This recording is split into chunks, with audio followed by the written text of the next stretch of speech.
Los libros son las abejas que llevan el polen de una inteligencia a otra. James Russell Lowell. Bienvenidos sean, estimados televidentes, a su programa Lecturas, Lectores y Más.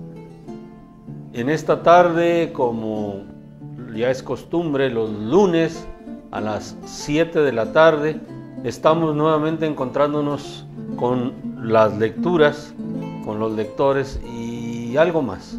En esta ocasión, con mucho agrado, quiero presentarles a un lector, un gran lector, quien hoy nos va a hablar de esa envidiable, muy apreciable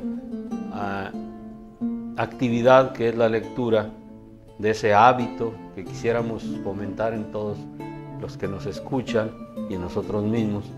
Y lo hacemos a través de personas que aman la lectura, que buscan los libros, que permanentemente están formándose a través de la lectura. Y en esta ocasión tenemos el gusto y la satisfacción de presentar a ustedes un gran lector de la región.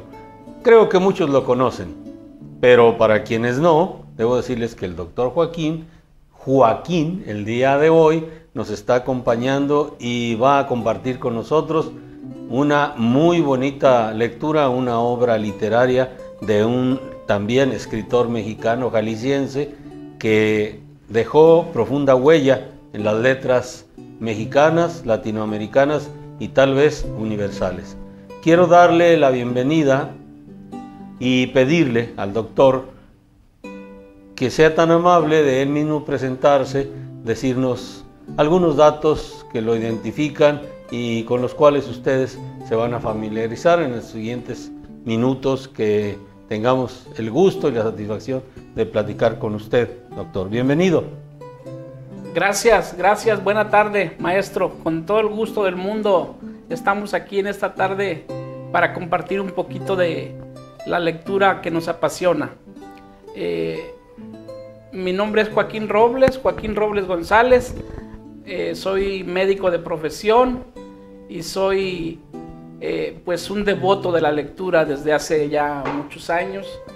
Vengo de Aposol, nací en Aposol, Zacatecas, hace algunos años. Aposol pues es un pueblo, como ya sabemos, un pueblo bonito, enclavado en el corazón del cañón de Juchipila, entre la grandilocuencia de Jalpa y la belleza tónica y tibia y bonita de Juchipila. Buena tierra ha sido Aposol, puesto que es una llanura de mucha lluvia, de mucha vida, de mucha agua, que provee pues al resto del cañón de Juchipila, de tal suerte que me siento pues muy contento y me siento pues particularmente afortunado de haber nacido en ese pequeño pueblo. Y el día de hoy pues con todo el gusto del mundo vengo a platicar con ustedes, a platicar con todos los televidentes que tengan a bien estarnos escuchando, estarnos viendo el día de hoy en esta bonita tarde, para platicar de una obra y de un personaje. El personaje es Juan José Arreola. Juan José Arreola, un jalisciense, como ya bien decía el maestro Arturo Ibarra, un jalisciense que ha roto los paradigmas y que ha roto también las fronteras, tanto de la lengua como las fronteras terrestres, y se ha convertido en un ciudadano universal. Nacido en Jalisco, pero convertido ya en un ciudadano universal. Juan José Arreola, y el día de hoy pues quiero compartir la lectura de este pequeño libro que se llama Palindroma. Desde el nombre del libro pues nos sorprende, es un título pues un tanto aventurado, un título un tanto irresponsable, un título que nos dice pues que de inmediato, en cuanto tomamos el libro y vemos el nombre, el título, decimos pues de qué se trata o qué quiere este cuate, ¿no? ¿Qué nos quiere decir con esto?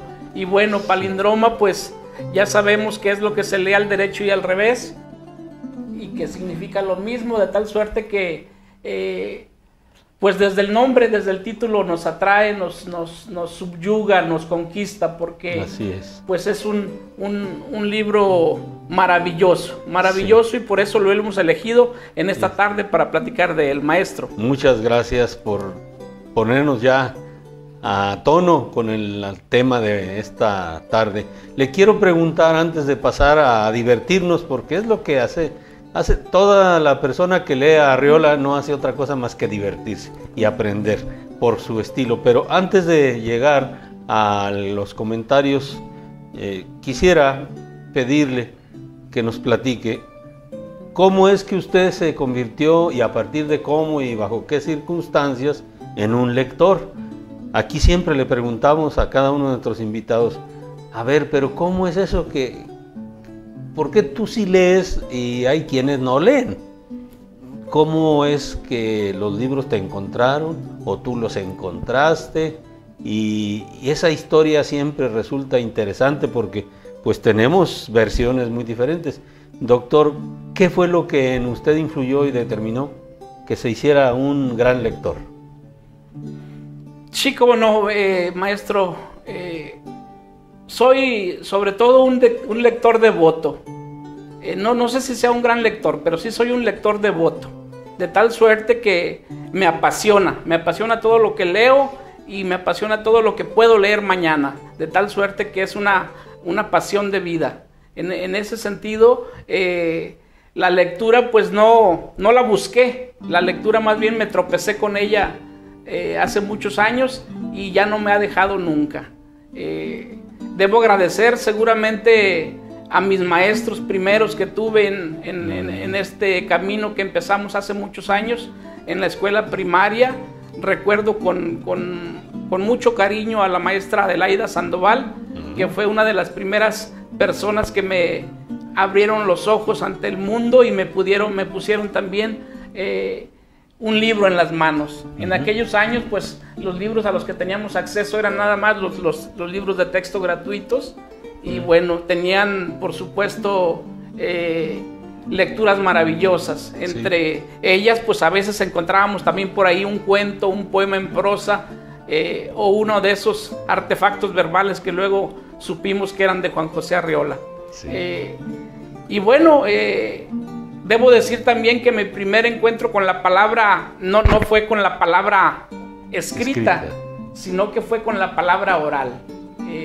En aquellos tiempos mis maestros aprovechaban que yo tenía una buena memoria y entonces me ponían a aprenderme poemas de memoria y luego los recitaba yo en los eventos que había en las escuelas, en los días festivos, en los días feriados, en el Día de las Madres, en el Día del Maestro, o a veces en los mismos actos cívicos de honores a la bandera de los lunes por la mañana.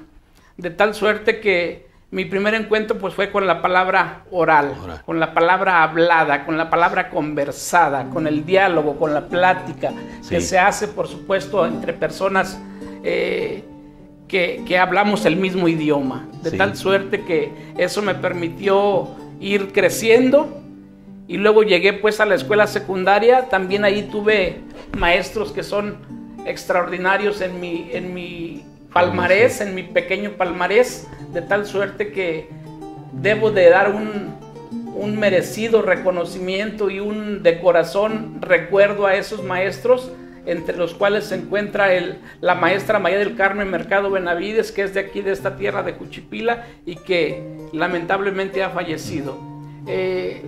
Ella me acercó a los poemas de autores mucho más selectos, como Javier Villaurrutia, como Ramón López Velarde, como Octavio Paz, y bueno, supe que había otras cosas aparte de los poemas cívicos a los que yo estaba acostumbrado.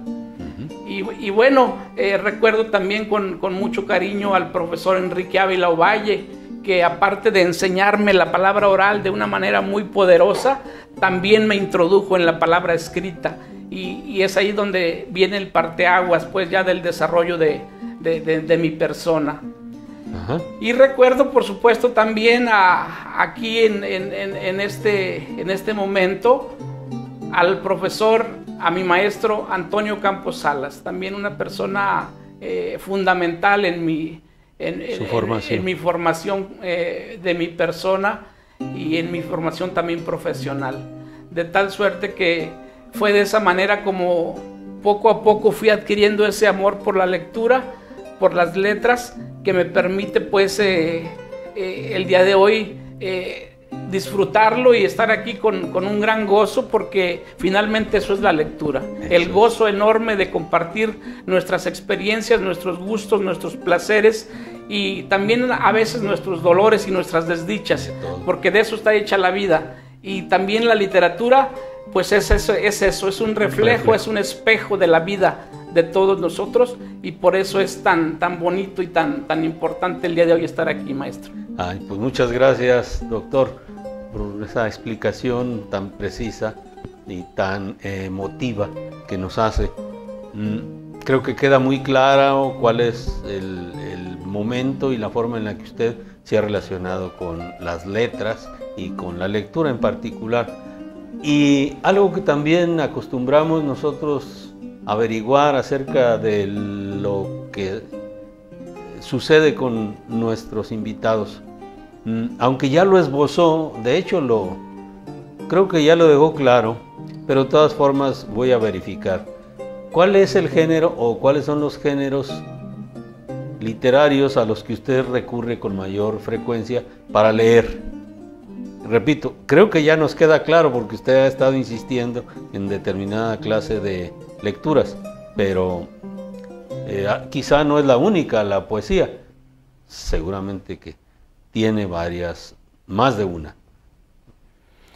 Sí, maestro, bueno, la literatura es tan vasta, por no decir infinita, de tal suerte que un día por allá del año de 1992 me di cuenta de que no podía leerlo todo, que la vida era tan breve, la vida era tan breve que teníamos que tomar una dirección para poder leer un poquito más intenso todo aquello que podíamos llegar a nuestras manos, porque antes de 1992 yo creía que podía leerlo todo, de tal suerte que pues leía el periódico, leía la Biblia, leía por supuesto mis libros de texto, mis libros de medicina, que son volúmenes inmensos, y bueno, leía por supuesto poesía, siempre he leído poesía, pero leía también ensayo, leía también novela, leía cuentos, leía crónicas, leía el periódico, y bueno, supe que no era posible, y entonces me dirigí a leer nada más unas cuantas cosas. Ahora cada vez menos, porque también los ojos ya me fallan, leo cada vez menos, pero leo también cada vez más intenso. Entonces, poesía es, creo que la piedra angular de mi lectura, por supuesto, la poesía en todas las lenguas, pero sobre todo poesía en español, poesía francesa y poesía inglesa, pero procuro leer también de otras lenguas, por supuesto en traducciones. Mi conocimiento de otros idiomas es bastante discreto y modesto, de tal suerte que tengo que atenerme a traducciones, pero sin embargo cultivo con mucha pasión la lectura de poesía, entre autores que puedo citar ahora fundamentales que me parecen de la poesía, por supuesto Ramón López Velarde, que es un ícono de nuestro país, de nuestra lengua, del español, y que nació muy cerquita de aquí, a unos cuantos kilómetros, en la ciudad de Jerez de Zacatecas. Sí. De tal suerte que ha sido una lectura que me ha acompañado durante toda la vida. Un poeta tan escaso, un poeta tan difícil, un poeta tan breve, y sin embargo un poeta excelso e infinito, porque cada vez que se acerca uno a su poesía descubre cosas nuevas y se maravilla otra vez. Leo por supuesto a don Octavio, a Octavio Paz, ¿no? Seguramente Octavio, el mayor poeta que ha tenido nuestro país, y quizá el mayor poeta mexicano, quizá el mayor de todos los tiempos.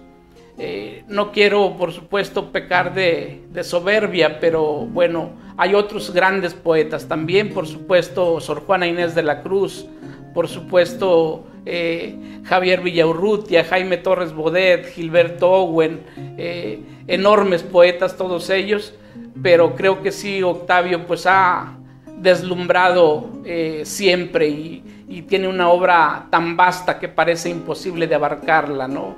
Las obras completas de Octavio Paz nos seducen y al mismo tiempo nos aplastan porque son 14 volúmenes enormes, gruesos, que parece difícil llegar a ellos, pero cuando uno se mete se da cuenta de que la vida está ahí mismo, ahí adentro, y entonces uno sabe que mañana va a volver otra vez a abrir un libro de Octavio Paz porque tenemos esa maravilla del lenguaje, y además tenemos la fortuna, los que no somos políglotas, pues de que Octavio escribía en español. Sí. Entonces, bueno, sería incluso un desdén no leerlo, ¿no? No leerlo los que sabemos leer. Ojalá que todos los que sabemos leer algún día tengamos la oportunidad de acercarnos.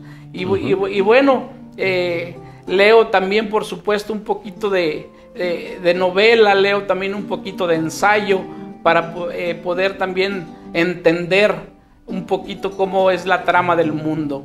Y por eso es también que llegué a Juan José Arreola. O quizás Juan José Arreola llegó a mí, que lo podríamos platicar también un poco más.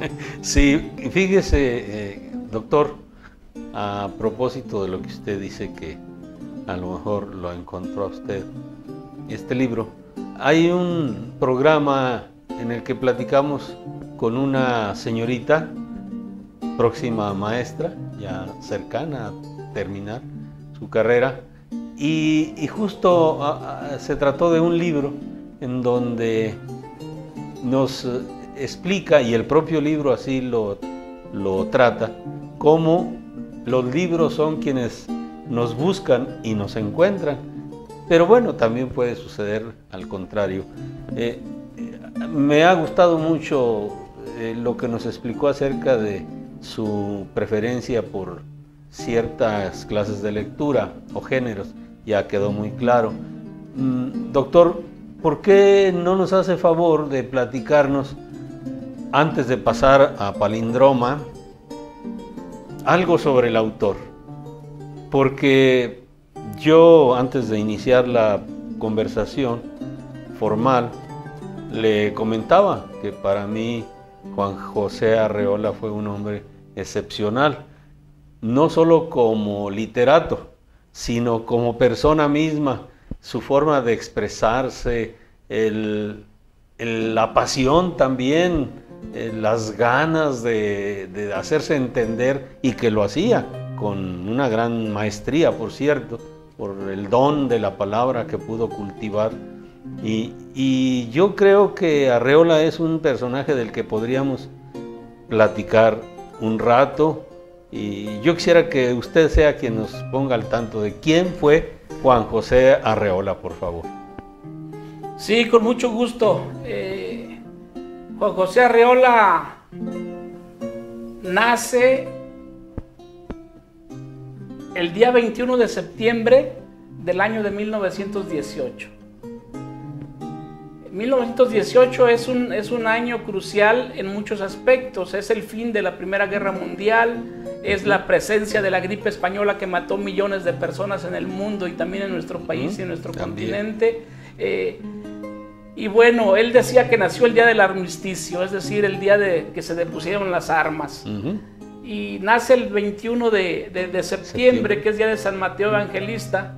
Y bueno, esto también lo coloca de una forma azarosa, porque no podemos llamarla de otra manera, una cosa fortuita. Lo hace contemporáneo exacto de Juan Rulfo, otro de los grandes escritores jaliscienses del siglo XX. Además, por la misma región. Por supuesto, nacen a escasos kilómetros de distancia. Juan Rulfo nace en Sayula y Juan José Arreola nace en Zapotlán el Grande, mejor conocido como Ciudad Guzmán. Sí. Juan José Arreola nace en una familia muy pues muy sui generis, una familia muy peculiar del sur de Jalisco, donde su papá era carpintero, así como el padre de Jesucristo, el padre de Juan José Arreola era carpintero, y la madre venía de un linaje de herreros, de tal suerte que se conjuntan las dos sangres y le dan a Juan José Arreola esa pasión artesanal, esa pasión de orfebre, que luego él lo dejará de una manera muy elocuente en su orfebrería del lenguaje, porque finalmente Juan José Arreola fue un grande como conversador, pero sobre todo fue un gran escritor de cosas breves, de obras maestras artesanales que parecían todas, como bien dice la jerga popular, hechas a mano, es decir, hechas sin copia, una cosa artesanal. Y como bien lo ha señalado él mismo, Juan José Arreola nace entre burros, entre puercos, entre gallinas, entre caballos, sí. y nace en una familia grande, porque en aquellos años las familias todas eran grandes. Él es el décimo de 14 hijos, el cuarto de 14 hijos, de tal suerte que ocupaba el lugar número 4 en esa ascendencia o en esa descendencia. Y bueno, ocurre que en los primeros años de su infancia lo meten a estudiar en un colegio particular, un colegio privado de monjas francesas, y eso le dio la oportunidad, de aprender con su gran capacidad que él ya tenía, porque era un portento, de aprender el francés desde muy pequeño. Y entonces fue 4 años a la escuela, y a los 4 años tuvieron que cerrar el colegio porque estalló la Revolución Cristera. Sí. Y bueno, ya sabemos que la Revolución Cristera pues marcó muchas zonas de nuestro país, pero particularmente Jalisco. Jalisco sufrió las calamidades y las injusticias que ocurrieron durante la Revolución Cristera, y que también a la vez pues se pusieron en pugna los valores de la Iglesia Católica y los valores del gobierno civil, de tal suerte que tuvieron que cerrar este tipo de escuelas. Y bueno, cuenta Juan José Arreola mismo que a él lo metieron a trabajar saliendo de la escuela, en lugar de enviarlo a las escuelas públicas o enviarlo a alguna ciudad lejana, lo pusieron a trabajar. Y su primer trabajo fue precisamente en una imprenta, y eso permitió que él tuviera esa pasión artesanal también por la edición de libros, sí. por la encuadernación de libros como objetos preciosos, como objetos manuales, lo cual no abandonó nunca, porque él fue un gran editor hasta el final de su vida. Sí. Juan José Arreola tuvo una vida toda ella llena de milagros, porque muy joven se traslada a la ciudad de Guadalajara y allí conoce a Antonio Alatorre, otro gran sabio mexicano, y ahí también coincide con Juan Rulfo en la ciudad de Guadalajara y fundan una revista literaria. Y luego viene por el año de 1939, corriendo de la Segunda Guerra Mundial en Europa, llega a México una compañía teatral francesa a cargo de Louis Joubert, y entonces Juan José Arreola, que se acordaba un poco de su francés que había aprendido en los primeros años de su vida, se entrevista directamente con el dramaturgo francés y le dice que él también quiere estudiar teatro, y entonces le dice que él lo va a llevar a París en cuanto termine la Segunda Guerra Mundial. Para entonces, pues Juan José Arreola se va a la Ciudad de México y se pone a estudiar teatro en la Escuela Nacional de Bellas Artes a cargo de Fernando Wagner, y ahí tiene también la oportunidad de conocer otros dramaturgos como Javier Villaurrutia, como Rodolfo Usigle, como Celestino Gorostiza, el mismo Elías Nandino, que venía de Jalisco también. Y esto permite pues que Juan José Arreola pise las tablas de la gran comedia mexicana a una temprana edad, y bueno, permitió también que en el mismo trajín de la Segunda Guerra Mundial, Louis Joubert le cumple la promesa y envía por él desde París en el año de 1945. Precisamente justo cuando terminó la Segunda Guerra Mundial. Y va y dice él mismo que pisó las tablas de la comedia francesa, y dice que lo ponían en papeles muy pequeños, pero que él con su genialidad, que lo ha acompañado siempre de gran actor y de gran conversador, convenció a Jean-Louis Barrault, uno de los grandes dramaturgos franceses, para que lo subiera a las tablas de la comedia francesa, y representando a esclavos sordomudos o a esclavos en las galeras, en los grandes barcos de Cleopatra y de Marco Antonio. Pero esto permitió pues que él pudiera lograr su sueño de llevar su arte y llevar su teatro hasta las mismas tablas de la comedia de Europa. Regresa a México y entonces se queda a vivir en la Ciudad de México, y ahí entonces es donde empieza a trabajar en el Fondo de Cultura Económica, empieza a corregir pruebas, a trabajar en la edición, que era lo que más le gustaba, y él ahí creó una serie de programas, y también creó una serie de lectura que finalmente se llamó como lectura en voz alta, y que por auspicios de los gobiernos de ese entonces, que era el gobierno de Adolfo Ruiz Cortines, que crearon la Casa del Lago, que finalmente fue uno de los de las plataformas que permitieron que escritores mexicanos jóvenes como Eduardo Lizalde, como José Agustín, también como escritores de la talla de José Emilio Pacheco, salieran de esas filas, de esas líneas, porque también los escritores han dicho que Juan José Arriola era un tipo generoso, era un tipo que dedicaba tiempo a los escritores jóvenes para guiarlos, para corregirlos, para instruirlos, para impulsarlos y para darles también esa experiencia que él traía a cuestas, y para pulirlos, de tal suerte que pues Juan José Arriola se convirtió en un escritor de culto, y sabemos pues los que nos hemos acercado a sus libros que Juan José Arriola tiene un estilo propio. Una vez que lees, sabes que es Juan José Arriola, porque es un estilo propio y único, y reconoce a sus grandes mentores, por supuesto, a Francisco de Quevedo, a Giovanni Papini, a Marcel Chov, a Edmundo de Amichí con Corazón Diario de un Niño, y por supuesto a Lope de Vega, a Luis de Góngora, los grandes del siglo de oro español, y por supuesto a un contemporáneo suyo que admiró, que admiró y que respetó toda la vida, que se llama Jorge Luis Borges.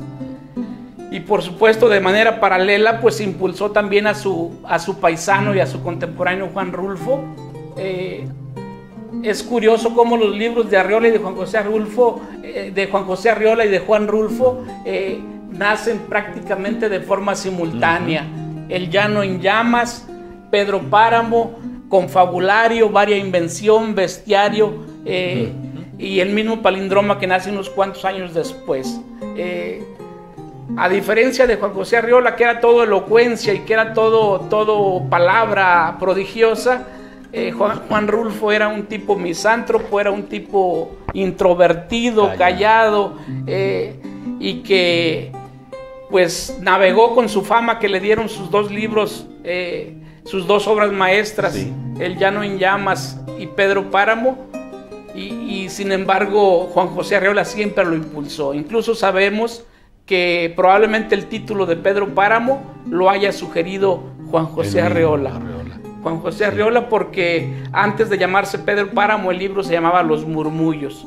Era el mismo libro, pero el nombre le dio más impacto, una fuerza, semántica poderosa, una semántica poderosa que quedó en la memoria de todos los mexicanos, porque ahorita decimos Pedro Páramo y ya sabemos que quién es Pedro Rulfo. Páramo, quién es Juan Rulfo, y cómo fue la guerra cristera en Jalisco y cómo fue nuestro país en todos esos años. Debo decir también aquí que en 1993 Yo era médico interno en un hospital de la ciudad de Guadalajara y tuvimos la enorme fortuna de que en una de las sesiones generales del hospital, si no recuerdo mal la fecha, era el 23 de abril del año de 1993. Era un viernes. Era un viernes y a las 8 de la mañana el hospital siempre tenía una sesión general que podía ser del ámbito médico o que podía ser de tipo cultural. Y para ese día, las autoridades del hospital invitaron a Juan José Arreola. Y tuve la fortuna de conocerlo allí en el auditorio del Hospital Ayala de la ciudad de Guadalajara. Ese día de abril del año del 93. Para entonces Juan José Arreola pues tenía 75 años, faltaban 8 años para su muerte, ni él lo sabía ni nadie lo sabía, pero faltaban 8 años para su muerte. Y bueno, estuvimos allí en ese hospital. Y el doctor Roberto Aceves Hernández, que era el director de ese hospital, y el doctor Jorge Campos Figueroa, que era el encargado de la enseñanza médica del hospital, me eligieron a mí para que le diera las palabras de bienvenida. Entonces, un enorme privilegio, sí, claro, dirigirme al hospital, dirigirme a la concurrencia, a la comunidad médica y, por supuesto, a Juan José Arreola. Sí. En aquel entonces recuerdo que también lo acompañaba en ese día el maestro Vicente Preciado Zacarías, un gran erudito también de Ciudad Guzmán, que de oficio cirujano dentista, pero un gran erudito, un catedrático enorme de la Universidad de Guadalajara, y lo acompañó en esa sesión. Y bueno, pues Juan José Arreola nos deleitó ahí con una plática de las que nos sabemos pues que tiene una genialidad en su conversación y por supuesto basada en una erudición que es brutal. Sí. Al final de la charla, como se percató de que yo había sido el que le dio las palabras de bienvenida, se acercó y me dijo el maestro Juan José Arreola: lo invito a mi cumpleaños. Mire. A mi casa de Ciudad Guzmán, a mi casa de Zapotlán. Él prefería ¿verdad? Zapotlán, prefería el nombre, la nomenclatura de Zapotlán, porque era el nombre original y pues con una resonancia mucho más natural de esas tierras volcánicas, ¿no? Que son muy parecidas a él, o él es muy parecido a la tierra. Ese volcán que amenaza a estallar en cualquier momento, ¿no? Así es Juan José Arreola, un tipo que parece que va a estallar, ¿no? Un tipo lleno de magma, lleno de energía, sí, lleno de fuego, ¿no? Y decía, el volcán que se llama de Colima, pero que está en Jalisco. Pero que está en Jalisco, es correcto, desde el Nevado de Colima, ¿no? Que está todo en Jalisco, y el volcán de fuego, por supuesto, ¿verdad? Sí. Y bueno, pues tuvimos esa fortuna. Invitó también, por supuesto, al director del hospital y al jefe de enseñanza, que era además amigo personal de Juan José Arreola. Y tuvimos la fortuna de asistir, por supuesto, asistimos el 21 de septiembre consecutivo, y estuvimos en su casa de Zapotlán, en su casa de Ciudad Guzmán, que es una cabaña pegada a la colina, pegada a la montaña, y que está llena de cosas hermosas, está llena de esculturas, de pinturas, de libros. Es un museo realmente esa casa. Qué privilegio haber estado ahí. Sí, un enorme privilegio. Recuerdo que nos sentamos en una mesa de encino americano tallada de forma rústica, y estaban dispuestos cuatro, si no recuerdo mal, tableros de ajedrez, ya con sus piezas dispuestas, porque además Arreola era un enorme ajedrecista. Eso sí no sabía. Y bueno, jugamos simultáneas con el maestro, porque él era un consumado ajedrecista de reconocimiento más allá de las fronteras. Y recuerdo que estaba el poeta Julio César Aguilar, que es nativo de Zapotlán. Estaba el maestro Roberto Aceves Hernández y el maestro Jorge Campos Figueroa y su servidor. Éramos cuatro, y estaba también Vicente Preciado Zacarías ese día, pero él no jugó ajedrez, él no jugó. Eran cuatro tableros y el maestro Arriola jugando de forma simultánea contra los cuatro, y de una forma prodigiosa, porque mientras movía el peón, o movía el caballo, o movía la dama, al mismo tiempo nos hablaba de los escritores del siglo de oro, o nos hablaba de los poetas, o nos hablaba de Lope de Vega, o nos hablaba de Piero de la Francesca, o nos hablaba de Guindarlao, o nos hablaba de Brunelleschi. Y bueno, recuerdo que nos recitó un poema recuerdo nomás algunos versos de uno de los sonetos famosos de Francisco de Quevedo, que era otro de sus mentores. Más o menos recuerdo ese soneto, y dice: retirado en la paz de estos desiertos, con pocos pero doctos libros juntos, vivo en conversación con los difuntos y oyendo con mis ojos a los muertos. Era un tipo tan genial que mientras recitaba los versos de Francisco de Quevedo nos mataba con un jaque con caballo y peón, mientras ponía la dama de carnada, y era un ajedrecista contumaz y consumado. Contumaz porque tenía un espíritu diabólico también en lo que prometía, y además porque fue un ajedrecista reconocido en el mundo, tanto como por ejemplo por Marcel Duchamp o por Jorge Luis Borges, que también era un gran ajedrecista. Y entonces pues a los cuatro nos despachó, en pocas jugadas nos ganó a los cuatro con el jaque mate, y luego después de esa pues digamos esa carnicería que nos dio ahí con el ajedrez, nos ofreció un poquito de ponche de granada, y nos ofreció también un poquito de agua de Arrayán, como decía el libro de Juan Rulfo, de tal suerte que pues fue toda una fiesta gozosa en la casa de Juan José Arriola. Un enorme privilegio haber estado ahí, por supuesto. Qué bien. Ay, doctor, qué lástima que estamos en un programa donde el tiempo es un verdugo, como siempre, ya sabemos. Podríamos escucharlo a usted hablarnos de Arriola por mucho tiempo. Sin embargo, y reconociendo la genialidad de nuestro autor el día de hoy, ¿qué le parece si ahora nos hace favor de comentarnos, ilustrarnos, explicarnos y decir lo que usted considere pertinente acerca de el libro titulado Palindroma, de lo cual ya usted empezó a dar una explicación sobre el significado de la palabra, y que además así lo está planteada la misma obra? Entonces, yo le agradecería si nos hace favor de ilustrarnos acerca de Palindroma de Arriola, por favor. Sí, con mucho gusto. Palindroma es un libro sabroso desde muchos puntos de vista, porque es un libro pequeño, y de antemano pues cuando nos enfrentamos a un libro pequeño sabemos que lo podemos leer de una sentada, o lo podemos leer en una tarde o en una noche, o quizás a lo sumo en 2 o 3 días, y eso nos da tranquilidad, porque de repente cuando se enfrenta uno a volúmenes inmensos, pues de antemano retrocedemos y reculamos, porque pensamos que puede ser una maniobra o una empresa imposible. Entonces eso también se le agradece a Arriola, le agradece que todos sus escritos son breves.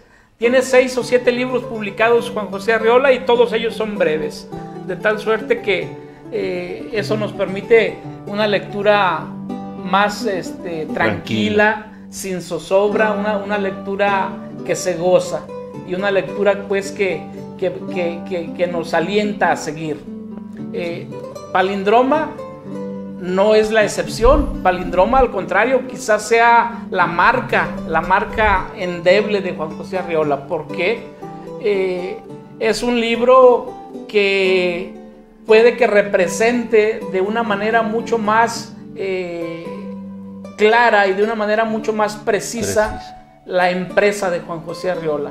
Esa empresa del escritor imposible, del escritor de culto, del escritor de brevedades maestras. Uno se arrima a los libros de Juan José Arriola y se da cuenta de que lo puedes leer donde quieras, porque está escrito con pequeñas obras maestras. Cada libro tiene a su vez adentro pequeñas obras maestras que se pueden leer de forma independiente o que se pueden leer también saltando una, regresando a otra, oyendo hasta el final. Esta es la maravilla de Palindroma, y él mismo lo dice, es un libro que se puede leer al derecho y al revés. Se puede empezar por el centro, se puede empezar por el final o se puede empezar por el principio. Ahora sí que a gusto del lector. Entonces, por eso elegí Palindroma. Primero, cuando usted me invitó a que platicáramos aquí de un libro, así nada más de un libro, sin especificar qué tipo de libro, pues el primer ejercicio que hice fue, bueno, primero voy a elegir el autor, de qué autor queremos hablar, y debo confesar que mi primera idea era venir aquí a hablar de Ramón López Velarde, por lo que significa en la poesía, por lo que significa en mi vida, por lo que significa en mi persona, y también porque es un escritor zacatecano y que además nació aquí muy cerquita. Entonces, dije, bueno, vamos a hablar de Ramón López Velarde, y luego voy a los libros y sé que nomás publicó 2 pequeños libros, muy, muy pequeñitos, muy enigmáticos, libros complicados, libros difíciles. Y bueno, deseché la idea de hablar de Ramón López Velarde y dije, vamos a hablar de Octavio Paz, el más grande, el poeta más grande mexicano que ha pisado estas tierras. Quizás en el futuro, cuando la historia de la literatura se refiere a Octavio Paz, quizás, a lo mejor estoy diciendo una barbaridad, pero es posible que hablen del siglo XX como el siglo de Octavio Paz.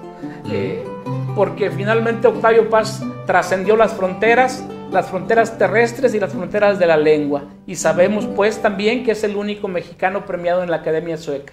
Y además, pues tiene una obra portentosa que es inmensa, que es inagotable y que cada vez que se acerca a uno lo invita a leer otros textos, y es una sucesión de escaques infinitos, como decía Jorge Luis Borges.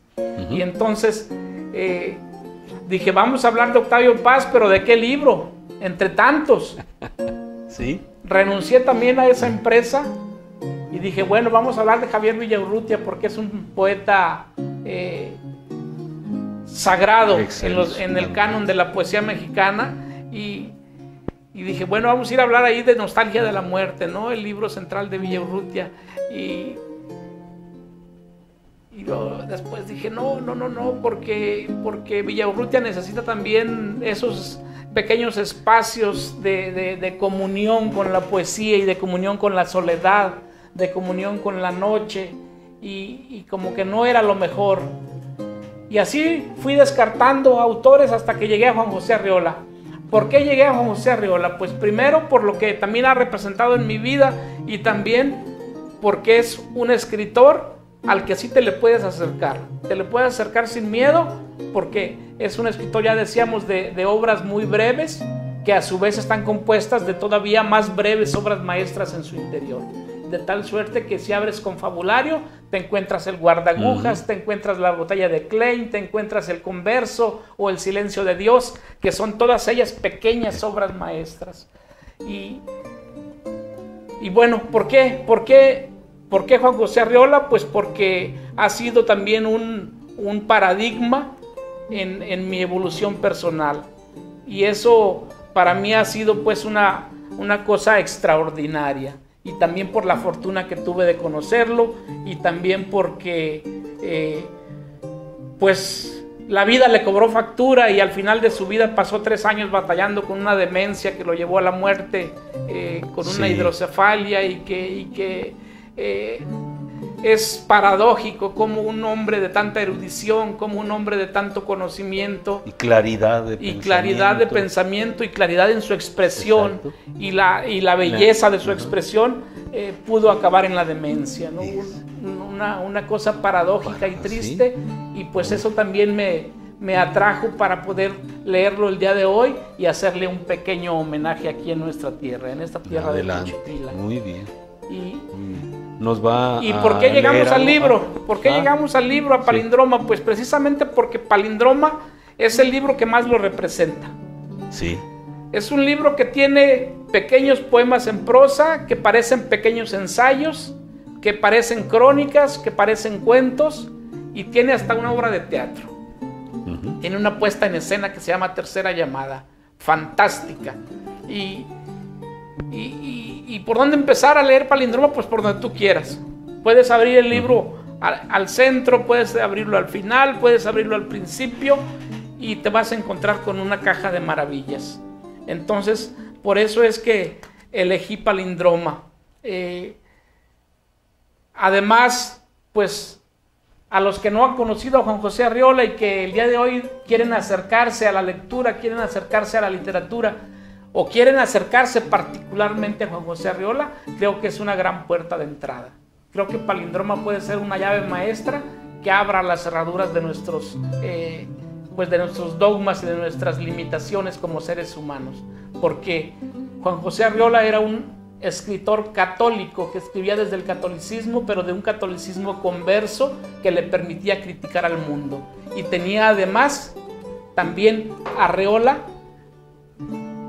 ese pecado original que cargamos todos cuando fuimos expulsados del vientre materno, que finalmente el vientre materno pues es el paraíso, y regresar al vientre materno es regresar al Edén perdido, y ese es uno de los caminos que sigue el amor en sentido inverso. Entonces por eso también Juan José Arriola pues es un autor que sacraliza el amor, pero que también lo fustiga, lo critica y lo aplasta y lo apabulla, porque finalmente Juan José Arriola nos habla de la Virgen María como la gran mujer, como la gran madre creadora del universo y de la tierra y de los seres humanos, y nos habla también de Lilith, de Judith, de Salomé como mujeres destructoras, como mujeres que fueron diosas pero que también fueron destructoras, y nos habla también desde el ámbito de la mujer prostituta que se entrega y que nos lleva a la perdición, que nos lleva a la destrucción, pero que también es una posibilidad de regresar al Edén perdido. Sí. Entonces, pues desde ese ángulo, Juan José Arriola puede ser el universo todo. Y pues aquí también recuerdo una visita que hizo un poquito antes de morir Jorge Luis Borges a México, y que se juntaron un grupo de escritores selectos a dialogar con Jorge Luis Borges, entre ellos Juan José Arriola. Y una vez que concluyó esa gran mesa de diálogo y de intercambio de palabras y de ideas, le preguntaron a Jorge Luis Borges que qué le había parecido Juan José Arriola, y dijo: pues nada más me permitió intercalar algunos silencios, dijo, porque el hombre es tan genial, es tan elocuente, es tan apabullante, que con escucharlo se siente uno completamente satisfecho. Y entonces, eso mismo siento yo cuando leo a Juan José Arriola. Por eso es que lo recomiendo, y si me permiten, quisiera leer una de sus pequeñas obras que tenemos aquí adentro. Para que nuestros televidentes también saboreen el lenguaje con el que nos hablaba Arriola. Vamos a leer una pequeña obra maestra que se llama Receta Casera. Haga correr dos rumores: el de que está perdiendo la vista y el de que tiene un espejo mágico en su casa. Las mujeres caerán como las moscas en la miel. Espérelas detrás de la puerta y dígale a cada una que ella es la niña de sus ojos, cuidando de que no lo oigan las demás, hasta que les llegue su turno. El espejo mágico puede improvisarse fácilmente, profundizando en la tina de baño. Como todas son unas narcisas, se inclinarán irresistiblemente hacia el abismo doméstico. Usted puede entonces ahogarlas a placer o salpimentarlas al gusto. Qué sentido del humor. Maravilloso, maravilloso, y una maravilla breve. Sí. Y como ya lo sabemos, que despierta una imaginación poderosa, sí, infinita. Sí. Y otra, le vamos a echar porras, doctor. Sí, una más, también así muy pequeñita. Dice La disyuntiva, y es un homenaje a Soren Kierkegaard, el gran filósofo danés. El error está en decidirse. No le diga a usted ni sí ni no.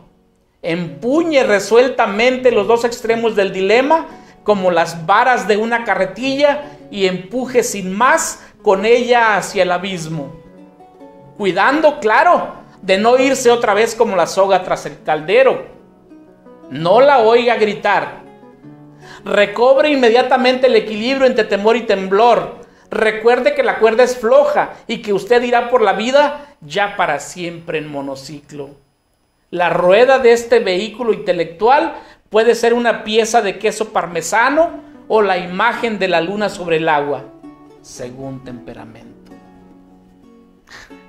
Es increíble la agudeza que tiene y que en 2 o 3 renglones puede representar el universo. Sí, cómo es capaz de generar en el pensamiento del que lo lee o lo escucha, en este caso, tantas imágenes. Por supuesto. Y tantos sentimientos que están ahí contenidos. Es correcto, y lo hace en una concisión magistral. De verdad brutal, ¿no? De verdad sí. Brutal, porque es el poder así de la reticencia, ¿no? Sí. Del decir sin decir. Sí. Voy a leer un poquito del comienzo del libro, que se llama 3 días. Lo que usted guste. 3 días y un cenicero. Trae un epígrafe de Giovanni Papini, a propósito, uno de los mentores de Juan José Arriola. El epígrafe dice: ha llegado para mí el día en que nace más de un sol y cedo con la máxima despreocupación los harapos de la noche. Giovanni Papini. Y luego dice marzo 5, como si fuese un journal o fuese un diario. Estoy loco. O voy a volverme loco. No me pregunten, lo mismo da. Ella está tirada en el suelo, debajo de la cama. Primero la puse junto a mi lado izquierdo, cerca del corazón, pero no soy tan zurdo. Luego quise subirla, pero pesaba mucho y mojaría el colchón. Empapada hasta los huesos si los tuviera. Me llega su olor de pantano y me acuerdo. Sí, de niño me acuerdo y repaso el recuerdo diciendo estos versos. De su húmeda impureza asciende un vaho que enerva los mismos sacros dones de la imperial Minerva. Cito de memoria porque quiero enervarme más. 3 veces bajé de la cama y fui con ella a su sabor, a calentarme con su cuerpo frío, aterciopelado por la lama, velloso por el musgo. De la ingle quité última sanguijuela viscosa, penecillo apegado a sangre y leche imaginarias. Pegado estoy a cuerpo sin sangre. ¿Sin sangre? Venus está viva como en Alfredo de Musset, en el mármol rosa que sirve de escalón a la terraza de Versalles. ¿Se acuerda usted, amigo mío, al lado derecho frente al naranjal, cómo viniste aquí, a mi charco de Jalisco? ¿Por qué te hallé en el lodo? Palus lacustris, laguna, mare nostrum, Mediterráneo en miniatura de Zapotlán.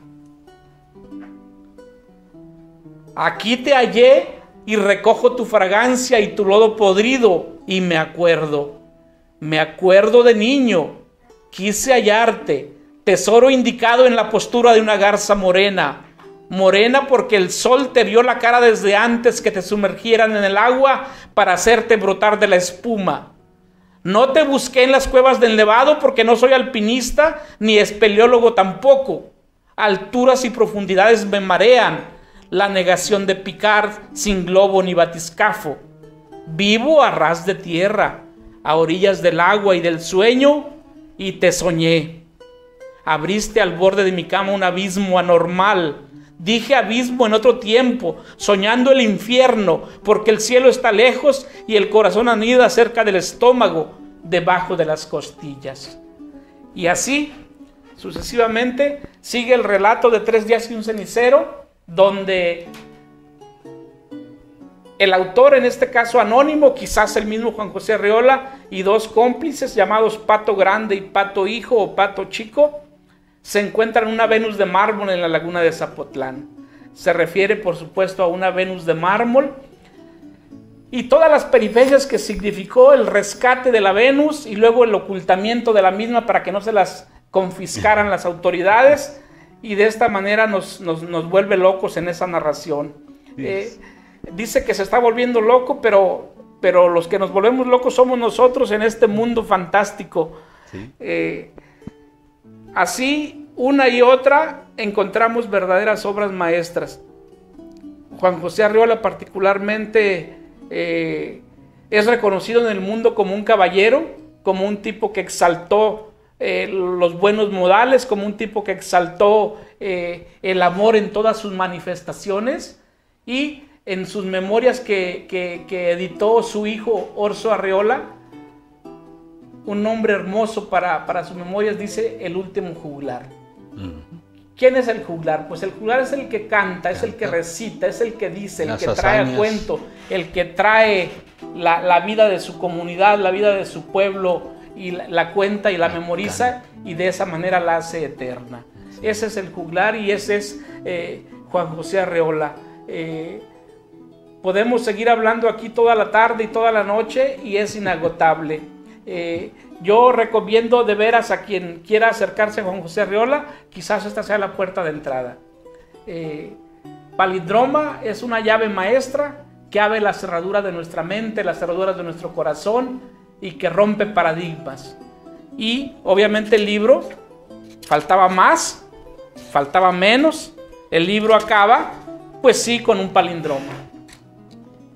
Y es un palindroma muy breve, pero está precisamente para cerrar el libro. Y dice: eres o no eres, seré o no seré. Este es un palindromo preciso que se puede leer al derecho y al revés, y dice lo mismo de cualquier manera que lo leamos. Sí. Es mágica la lectura, y pues finalmente yo quisiera pues incitar a las personas que ya saben leer a que lean, a que disfruten esa maravilla que es la literatura. Es bueno leer, me parece que sí es bueno leer, porque de una manera muy llana y muy tácita nos hace mejores personas.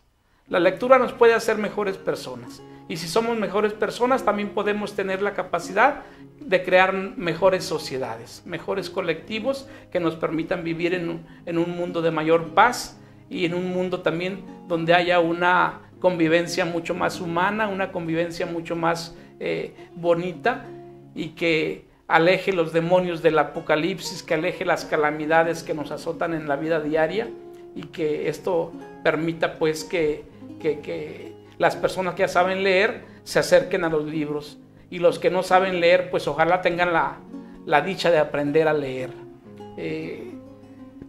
A mí me parece que la lectura es posible que sea también una de las puertas de la vida eterna.